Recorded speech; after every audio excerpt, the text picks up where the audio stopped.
In today's video, I'm going to teach you how to change language on Wise. If you prefer navigating your Wise account in a different language, the switch is quick and straightforward. I'll walk you through it step by step and share a few tips so everything updates exactly the way you expect. First, sign into your Wise account and look to the very top right of the screen. You should see your name or a small profile icon.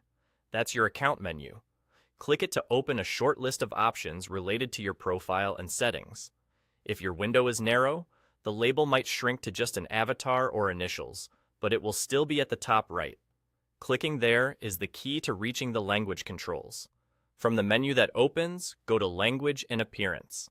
This section manages how Wise looks and reads for you, including your display language. If you don't see it immediately, it's usually near other profile or display options. Open it, and you'll find the language control right inside. Next, select language. This will open a list or drop-down with the languages available for your Wise interface. Scroll until you find the one you want. Take a moment to choose carefully, especially if you're switching to a language you read less often. After selecting your preferred language, click Save. That save action is what makes the change stick, so don't skip it.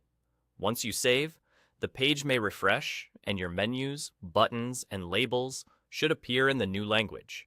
If it doesn't refresh automatically, do a quick manual refresh of the page, and you should see the change take effect.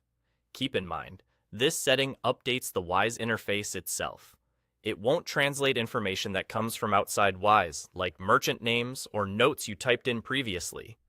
If you're using the mobile app, the flow is very similar. Open your account menu, head to Language and Appearance, choose your language, and save. On some screens, you may need to scroll a little to find the option, but the wording is the same. That's all there is to it. Click your name in the top right, go to Language and Appearance, select Language, choose your new language, and click Save. If you ever want to switch back, just repeat these same steps and pick a different language. A quick refresh usually confirms the change. Thanks for watching. If this helped, consider setting your language before a trip or when sharing the device with someone who prefers another language, so everything in Wise stays clear and comfortable to use.